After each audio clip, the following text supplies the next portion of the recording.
మా latest videos కోసం మా ఈ తెలుగు న్యూస్ ఛానల్ సబ్స్క్రైబ్ చేసి గంట సింబల్ యాక్టివేట్ చేసుకోండి. విజయదశమి రాబోతుంది. ఈ దసరా లేదా విజయదశమి అనేది హిందువుల అతిపెద్ద పండుగ. ఈ రోజుకు విపరీతమైన శక్తులు ఉంటాయి కనుక దసరా రోజున ఈ చెట్టును తాకితే చాలు కోట్ల వర్షం కురుస్తుంది, మీ దశ మారిపోతుంది, మీకు తిరిగిలేని రాజయోగం పడుతుంది అని శాస్త్రాలు చెప్తూ ఉన్నాయి. అంతేకాదు ఈరోజు ఈ చెట్టును తాకటం వలన నరక బాధలు తప్పుతాయి. మరణించిన తర్వాత నరక బాధలు లేకుండా ఉండాలంటే ఈరోజు తప్పక ఈ చెట్టును తాకాలి. దసరా రోజు ఈ చెట్టును తాకటం వలన అన్ని రకాల దోషాలు పోతాయి, అష్టదరిద్రాలు పోయి అష్ట ఐశ్వర్యాలు కలుగుతాయి, రాజ్యం ఏలటం ఖాయం అని శాస్త్రాలు చెప్తూ ఉన్నాయి. మరి ఇంతకీ దసరా రోజు ఏ చెట్టును తాకాలి అనే విషయాన్ని ఇప్పుడు మనం ఈ వీడియోలో వివరంగా తెలుసుకుందాము. ఫ్రెండ్స్, ఫస్ట్ అయితే కామెంట్ బాక్స్లో ఓం ధూమ్ దుర్గాయే నమః అని కామెంట్ చేయండి. అలాగే ఈ వీడియోకి ఒక లైక్ కొట్టి మాకు సపోర్ట్ చేయండి. ఇక ఎంతో పవిత్రమైన దసరా రోజున ఒక అద్భుతమైన చెట్టును తాకితే చాలు తరతరాలకు తరగని ఐశ్వర్యం వస్తుందని మన శాస్త్రాలు చెప్తూ ఉన్నాయి. మరి ఆ చెట్టు ఏమిటి అంటే జమ్మి చెట్టు. దసరా రోజు జమ్మి చెట్టుకు విపరీత శక్తులు వస్తాయి, దానిలోని ధాతువులు యాక్టివేట్ అవుతూ ఉంటాయి. దసరా రోజు మీరు చక్కగా స్నానం చేసుకొని మీకు దగ్గరలో ఉండే జమ్మి చెట్టు దగ్గరకు వెళ్ళండి. తర్వాత జమ్మి చెట్టుకు చెంబుతో నీళ్లు పోసి ఆ తర్వాత చెట్టుకు నమస్కారం చేసుకొని 11 సార్లు ఆ చెట్టును తాకండి. ఆ తర్వాత ఒక 2 నిమిషాల పాటు ఆ చెట్టు దగ్గర కూర్చోండి. జమ్మి చెట్టు నుండి వచ్చే గాలిని పీల్చండి. అలాగే మీకు తీరని కోరికలు ఏమైనా ఉంటే ఈరోజు ఆ కోరికను ఒక పేపర్ మీద రాసి ఆ పేపర్ను రోల్ చేసి జమ్మి చెట్టుకు దారం సహాయంతో కట్టండి. అలా కట్టడం వలన త్వరలోనే మీ కోరికలన్నీ కూడా తీరిపోతాయి అని శాస్త్రాలు చెప్తూ ఉన్నాయి. కనుక ఈరోజు ఇలా జమ్మి చెట్టును 11 సార్లు తాకి 2 నిమిషాల పాటు జమ్మి చెట్టు దగ్గర కూర్చోండి. ఇదంతా చేయలేకపోతే జస్ట్ 11 సార్లు జమ్మి చెట్టును తాకినా చాలు, మీ దశ మారిపోతుంది, సకల దేవతల అనుగ్రహం కలుగుతుంది, మీ జీవితం మారిపోతుంది. మీలోని నెగిటివ్ ఎనర్జీని ఆ చెట్టు లాక్కొని మంచి పాజిటివ్ ఎనర్జీని మీకు అందిస్తుంది. ఇలా ఈరోజు చేస్తే సకల ఐశ్వర్యాలు సిద్ధిస్తాయి, కష్టాలు పోతాయి, తరతరాలకు తరగని ఐశ్వర్యం వస్తుంది. కనుక దసరా రోజు అందరూ కూడా జమ్మి చెట్టును తాకి శుభ ఫలితాలను పొందండి. దసరా రోజు ఆడవారు చక్కగా ఉదయాన్నే లేచి శుచిగా స్నానం చేయండి. స్నానం చేసే ముందు ఒక 1/2 స్పూన్ పసుపు తీసుకొని దానిలో ఆవు నెయ్యిని కానీ నువ్వుల నూనెను కానీ కలిపి ఆ పసుపును ముఖానికి రాసుకొని 2 నిమిషాలు ఉంచి ఆ తరువాత కడిగేసి స్నానం చేసుకోండి. స్నానం చేసుకున్న తర్వాత శుచిగా ఉండే వస్త్రాలను కూడా ధరించి గుమ్మానికి పసుపు రాసి కుంకుమ బొట్లు పెట్టండి. ఇక ఈరోజు మీరు అమ్మవారికి పూజ చేస్తారు కదా, ఒక పేపర్లో పసుపును వేసి పొట్లం కట్టి ఆ పొట్లాన్ని పూజలో పెట్టండి. పూజంతా పూర్తయ్యే వరకు ఆ పొట్లాన్ని అక్కడే అలా ఉంచివేయండి. పూజ పూర్తయిపోయిన తర్వాత కూడా ఒక గంట పాటు ఆ పసుపు పొట్లాన్ని అక్కడే ఉంచి గంట తర్వాత తీసి ఆ పసుపును తీసుకుని వెళ్ళి మీరు వంట చేయడానికి వాడే పసుపు ఉంటుంది కదా, ఆ పసుపులో కలిపేయండి. ఇక ఆ పసుపునే మీరు ప్రతిరోజు వంటల్లో వినియోగించండి. ఇలా చేయటం వలన ఆ పసుపు ద్వారా మీ శరీరానికి శక్తి వస్తుంది, ఉత్తేజం వస్తుంది, సంపాదన పెరుగుతుంది, త్వరలోనే ఆర్థిక సమస్యలన్నీ కూడా పోతాయి, అప్పుల బాధలన్నీ కూడా తీరిపోతాయి. ముఖ్యంగా తీవ్రంగా అప్పులు ఉన్నాయని బాధపడేవారు ఈ పరిహారం చేస్తే త్వరలోనే ఆ అప్పులు తీర్చుకునే శక్తి వస్తుంది. అప్పులు తీసుకునే స్థాయి నుండి అప్పులు ఇచ్చే స్థాయికి వెళ్తారు. తిరిగిలేని రాజయోగం పడుతుంది. కేవలం ఇంట్లోని ఆడవారు మాత్రమే ఈ పరిహారాన్ని చేయాలి. కాబట్టి అందరూ కూడా గుర్తుంచుకొని దసరా రోజు పసుపుతో ఈ చిన్న పరిహారం చేసి అప్పుల సమస్యల నుండి బయటపడి ఆనందంగా జీవించండి. జగన్మాత అయినటువంటి దుర్గాదేవి మహిషాసురుడనే రాక్షసునితో 9 రాత్రులు యుద్ధము చేసి అతనిని వధించి విజయాన్ని పొందిన సందర్భమున 10వ రోజు ప్రజలంతా సంతోషముతో పండుగ జరుపుకుంటారు. బ్రహ్మదేవుని వరాల వలన వరగర్వితుడైన మహిషాసురుడు దేవతలతో ఘోరమైన యుద్ధం చేసి వారిని ఓడించి ఇంద్ర పదవిని చేపట్టాడు. దేవేంద్రుడు త్రిమూర్తులతో మొరపెట్టుకొనగా మహిషాసురునిపై వారిలో రగిలిన క్రోధాగ్ని ప్రకాశవంతమైన తేజముగా మారింది. త్రిమూర్తుల తేజము కేంద్రీకృతమై ఒక స్త్రీ రూపమే జన్మించింది. శివుని తేజము ముఖముగా, విష్ణు తేజము బాహువులుగా, బ్రహ్మ తేజము పాదములుగా కలిగి మంగళమూర్తిగా అవతరించిన ఆమె 18 చేతులను కలిగి ఉంది. ఆమెకు శివుడు శూలమును, విష్ణువు చక్రమును, ఇంద్రుడు వజ్రాయుధమును, వరుణదేవుడు పాశము, బ్రహ్మదేవుడు అక్షరమాల, కమండలము, హిమవంతుడు సింహమును వాహనంగాను ఇచ్చారు. ఇలా సర్వదేవతల ఆయుధములు సమకూర్చుకొని మహిషాసురుని సైన్యంతో తలపడి భీకరమైన యుద్ధాన్ని చేసింది ఆ తల్లి. మహిషాసురుని తరపున యుద్ధానికి వచ్చిన ఉదద్రుడు, మహాహనుడు, హసిలోముడు, భాస్కలుడు, బిడాలుడు మొదలైన వారిని సంహరించిన తరువాత మహిషాసురునితో తలపడినది. ఈ యుద్ధములో ఆ దేవి వాహనమైన సింహం శత్రువులను చీల్చి చెండాడింది. దేవితో తలపడిన అసురుడు మహిషి రూపము, సింహరూపము, మానవ రూపంతో భీకరముగా పోరు చేసి చివరకు మహిషి రూపములో దేవి చేతిలో హతుడైనాడు. ఈ విధంగా అప్పటి నుండి మహిషిని సంహరించిన దినము సందర్భంగా దసరా పర్వదినంగా పిలువబడుతుంది. అదే విజయదశమి కూడా. విజయదశమినే దసరా అని అంటారు. దీనిని ప్రతి సంవత్సరం ఆశ్వీజ యుజమాసంలో శుక్ల దశమి రోజు జరుపుకుంటారు. దసరా వచ్చిందంటే దేశమంతా ఒక్కటే కోలాహలం. ఎందుకంటే దేశంలో విభిన్న ప్రజలు ఉన్నప్పటికీ విజయదశమిని అందరూ కలిసి జరుపుకుంటూ ఉంటారు. ఈరోజు ఏ పని ప్రారంభించినా విజయం చేకూరుతుందని విశ్వసిస్తూ ఉంటారు. ఆశ్వీజ యజమాసంలో మొదటి 9 రోజులు శరత్ నవరాత్రుల పేరుతో రోజుకో రూపంలో అమ్మవారిని కొలుస్తారు. చివరి 3 రోజులు దుర్గాష్టమి, మహర్నవమి, విజయదశమి. విజయదశమినే దసరా అని పిలుస్తూ ఉంటారు. దసరా పండుగ జరుపుకోవడానికి ఎన్నో పురాణ గాథలు, చరిత్రలు ఉన్నాయి. దేవదానవులు కలిసి పాలసముద్రాన్ని మదించినప్పుడు విజయదశమి రోజునే అమృతం ఉద్భవించిందని ఇతిహాసాలలో పేర్కొన్నారు. శ్రవణ నక్షత్రంతో కలిసిన ఆశ్వీజ దశమికి విజయ అనే సంకేతం ఉంది. అందుకే దీనికి విజయదశమి అనే పేరు వచ్చింది. తిథి, వారము, తారాబలం, గ్రహబలం, ముహూర్తము మొదలైనవి చూడకుండా దసరా పండుగ రోజు చేపట్టిన ఏ పనిలోనైనా సరే విజయం తథ్యం. దుర్గాదేవి మహిషాసురుడితో 9 రాత్రులు యుద్ధం చేసి అతడిని వధించింది.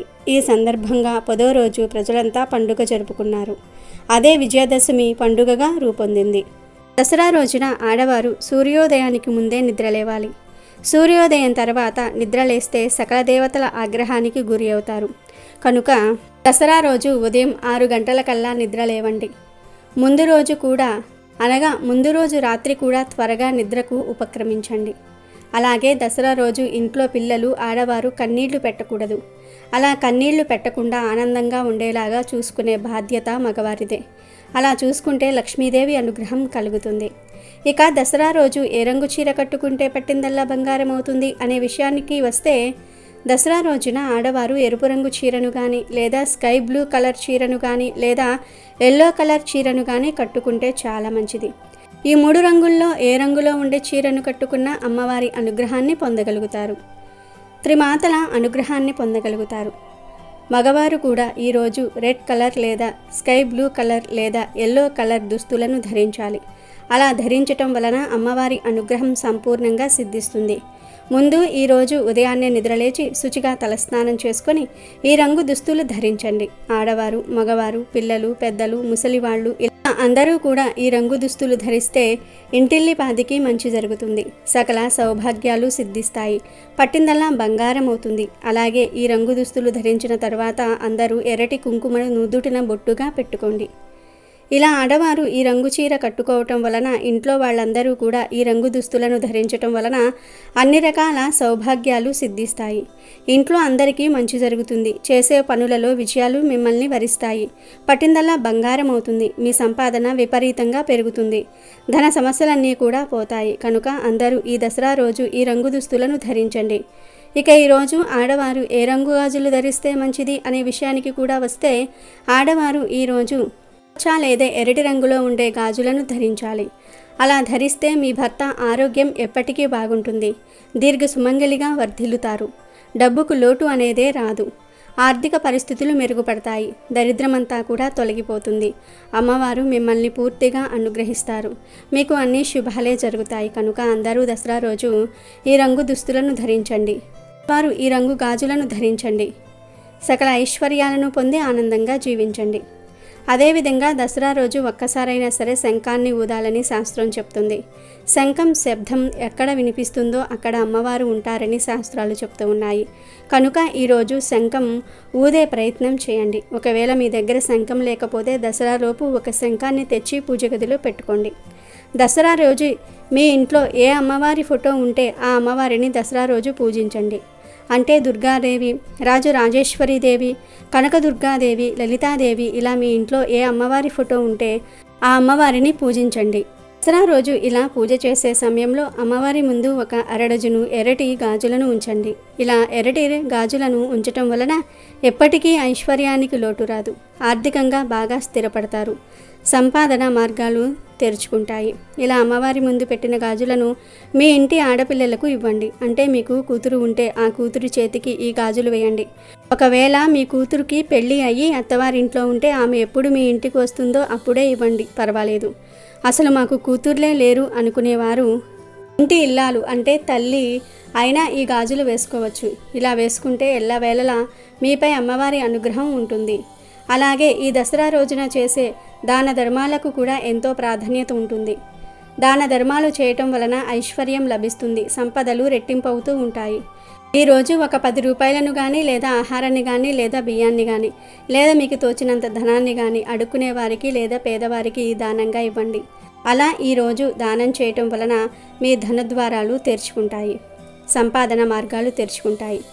మీ ఆస్తులు పెరుగుతాయి, రెట్టింపు అవుతాయి. దరిద్రం మాయమైపోతుంది. ఆర్థికంగా మీరు బాగా ఎదగగలుగుతారు. ఈరోజు ఈ నియమాలను పాటించండి. వీలైనంత వరకు red colour, sky blue colour, yellow colour దుస్తులు ధరించడానికి ప్రయత్నించండి. ఈ 3 కలర్స్లో కానీ ఈ 3 కలర్స్ కాంబినేషన్లో ఉండే దుస్తులు కానీ ధరించండి. స్త్రీలు, పురుషులు, పిల్లలు, పెద్దలు అందరూ ఈ రంగు దుస్తులు ధరించండి. అప్పుడు అమ్మవారు చాలా ఆనందపడతారు. సకల ఐశ్వర్యాలను ఇస్తారు. అలాగే గాజులను అమ్మవారి స్వరూపంగా భావిస్తారు కనుక దసరా రోజు స్త్రీలు ఆకుపచ్చ రంగు లేదా ఎరుపు రంగు గాజులను ధరించండి. అలా ధరించటం వలన మీ సౌభాగ్యము, సంపద బాగా పెరుగుతుంది. ఆర్థిక సమస్యలు మీ దరిదాపుల్లోనికి కూడా రావు. ధన వృద్ధి కలుగుతుంది. దరిద్రానికి మీ ఇంట్లో చోటే ఉండదు. అమ్మవారి అనుగ్రహం, ఆమె చల్లని కరుణను మీపై కురిపిస్తుంది. మీరు పట్టిందల్లా బంగారం అవుతుంది. కాబట్టి స్త్రీలు ఈ రంగు దుస్తులను ధరించి ఈ రంగు గాజులను వేసుకుని శుభ ఫలితాలను పొందండి. దసరా అంటే మామూలుగా చెప్పాలంటే చెడుపై మంచి విజయం సాధించడానికి పేర్కొనాలి. దేవతలను ఆరాధించటం ద్వారా మంచిని పెంచే శక్తిని మనం పొందుతాం. ఆ విధంగా చెడును నిర్జించే యోగ్యతను మనం సాధించగలుగుతాం. ఇప్పుడు మన చుట్టూ ఉండే ప్రపంచం కూడా ఎంతో మంచిగా పద్ధతిగా ఉంటుంది. దానితో పాటే మనం కూడా మంచిగా ఉంటాం. అమ్మవారు దుష్ట శక్తులను నాశనం చేయడానికి కోపంలో ఉన్నప్పుడు దుర్గామాతగా భయంకరమైన రూపాన్ని కలిగి ఉంటుంది. ఆ భయంకరమైన రూపంలో ఉన్న దేవతను శాంతింపచేయడానికి ఆమెను స్త్రీమూర్తులు, పిల్లలు ఎర్రటి కుంకుమతో ఆరాధిస్తూ ఉంటారు. ఇలా చేయటం వలన అమ్మవారి పాదముల వద్ద రక్తం లాంటి ఎరుపు కుంకుమ చూసి దుష్టులు భయకంపితులై పారిపోతారట. ఆమెను ఆశ్రయించి ఆరాధించిన వారు మాత్రం నిరాపాయమైన రూపాన్ని పొందవచ్చునని శాస్త్రాలు చెప్తూ ఉన్నాయి. ఎర్ర కుంకుమతో దేవిని పూజించే అంతర్గత అర్థం ఇదన్నమాట. ఈ పూజల ద్వారా మహిషాసురుణ్ణి వధించిన ఆ దుర్గామాత ప్రశాంతమూర్తి అయి విశ్రాంతి తీసుకుంటుంది. దసరా 10 రోజులలో అమ్మవారికే చేసే పూజలు ఆమెను రౌద్రమూర్తి అవతారం నుంచి శాంత స్వరూపిణిగా మార్చి ఆ చల్లని తల్లి దీవెనలు లోకానికి అంతటికీ కూడా ఉండేలాగా చేస్తాయి. ఈ విజయదశమి రోజునే సమీ పూజ కూడా నిర్వహిస్తూ ఉంటారు. శ్రీరాముని వనవాస సమయంలో కుటీరం జమ్మి చెట్టు చెక్కతోనే నిర్మించారని చెప్తూ ఉంటారు. సమీ అంటే పాపాల్ని, శత్రువుల్ని నశింపచేసేది. విజయదశమి రోజు జమ్మి చెట్టును పూజించటం అనేది ఎప్పటి నుండో వస్తున్న ఆచారం. ఋగ్వేద కాలం నుంచి జమ్మి ప్రస్తావన ఉంది. జమ్మి చెట్టును సంస్కృతంలో సమీ వృక్షం అని పిలుస్తారు. అమృతం కోసం దేవదానవులు పాలసముద్రాన్ని చిలికినప్పుడు దేవతా వృక్షాలు ఉద్భవించాయి. అందులో సమీ వృక్షం కూడా ఒకటి. అప్పట్లో ఈ చెట్లను అగ్ని పుట్టించే సాధనంగా ఉపయోగించేవారు. అందుకే దీన్ని ఆరణి అని కూడా పిలుస్తూ ఉంటారు. త్రేతాయుగంలో లంకకు వెళ్లే ముందు శ్రీరాముడు శమీ పూజ చేసి వెళ్ళాడు. అందుకే రావణుడి మీద విజయం సాధించాడని రామాయణ గాథ చెప్తోంది. అలాగే మహాభారతంలో పాండవులు అజ్ఞాతవాసానికి వెళ్లే ముందు తమ ఆయుధాలను ఒక మూటలో కట్టి శమీ వృక్షంపై ఉంచారు. తమ అజ్ఞాతవాసం పూర్తయ్యే వరకు తమ ఆయుధాలను జాగ్రత్తగా కాపాడమని శమీ వృక్షాన్ని కోరి నమస్కరించి వెళ్లారు. అజ్ఞాతవాసం పూర్తయిన తర్వాత జమ్మి చెట్టు వద్దకు వచ్చిన పాండవులు శమీ వృక్షానికి పూజ చేసి తమ ఆయుధాలను తీసుకున్నారు. అనంతరం కౌరవులతో యుద్ధంలో పాల్గొని వారిని ఓడించారు. అప్పటి నుంచి విజయదశమి రోజున శమీ వృక్షాన్ని పూజిస్తే అపజయం ఉండదని ఒక నమ్మకంగా మారింది. దసరా రోజు సాయంత్రం సమయంలో జమ్మి చెట్టు వద్ద అపరాజితాదేవిని పూజించి శమీ శమయతే పాపం శమీ శత్రు వినాశిని అర్జునస్య ధనుర్ధారి రామస్య ప్రియ దర్శనం అనే శ్లోకం చదివి జమ్మి చెట్టు చుట్టూ ప్రదక్షిణ చేసిన తర్వాత ఆ చెట్టు ఆకులను తుంచుకుని వాటిని బంగారంలాగా భావించి ఇంటికి తీసుకువెళ్లారు. దసరా రోజు శమీ పూజ సమయంలో అక్కడికి రాలేని పెద్దలకు ఆ ఆకులను ఇచ్చి వారి ఆశీర్వాదం తీసుకుంటూ ఉంటారు. శమీ ఆకులకు ఉన్న ఆధ్యాత్మిక ప్రాధాన్యత రీత్యా వాటిని బంగారంతో సమానంగా భావిస్తారు. జమ్మిని పూజించటం అంటే జీవితంలో సకల విజయాలు సాధించాలని కోరుకోవటమని అందరూ నమ్ముతూ ఉంటారు. జమ్మి చెట్టు ఎలాంటి వాతావరణంలోనైనా సరే సులువుగా పెరుగుతుంది. నీటి లభ్యత లేకున్నా కూడా ఎక్కువ కాలం బ్రతుకుతుంది. ఈ జమ్మి చెట్టు నుంచి రాలిపోయే ఆకులు రాలుతూ ఉంటే కొత్త ఆకులు వస్తూనే ఉంటాయి.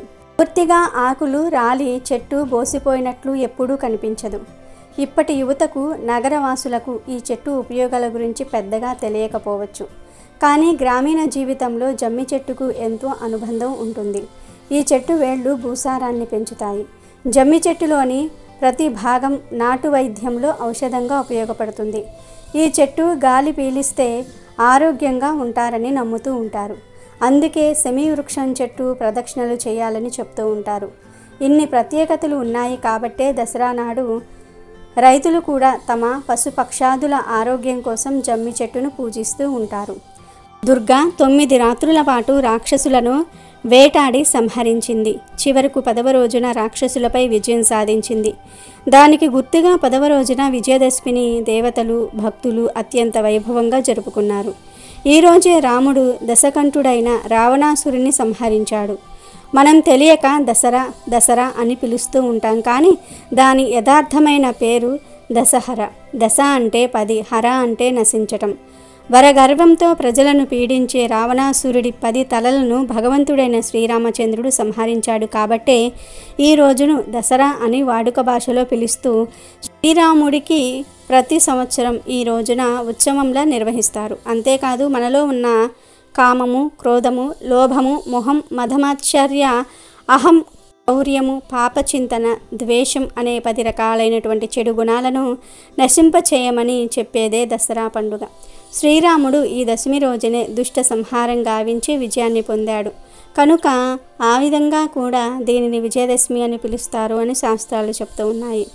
అలాగే ఈరోజు ఆయుధ పూజ చేస్తారు. ఆయుధ పూజ అంటే కేవలం కత్తులు బాణాలనే కాదు, మనం ఏ వృత్తిలో ఉంటే ఆ వృత్తికి సంబంధించిన పనిముట్లను రాముల వారి పాదాల చెంత ఉంచి ఆ వృత్తిలో ఎటువంటి ఆటంకాలు లేకుండా విజయం కలగాలని పూజ చేయాలి. స్కూలుకు కాలేజీలకు వెళ్ళే పిల్లలు పుస్తకాలను, పెన్నులను, ఆఫీసుకు వెళ్ళే ఉద్యోగులు ల్యాప్టాపు, ఐడి కార్డులను, వ్యవసాయానికి వెళ్ళే రైతులు నాగలిని, ట్రాక్టరు, తాళాలను దేవుడి పాదాల చెంత ఉంచి పూజ చేయాలి. కొత్త వాహనాలను లేదా పాత వాహనాలను శుభ్రం చేసి పూజ చేయాలి. అలా ఆయుధ పూజ చేస్తే సంవత్సరమంతా ఎటువంటి ఆటంకాలు లేకుండా కుటుంబ సభ్యులందరికీ శ్రీరామ రక్ష కలుగుతుందని విశ్వాసం.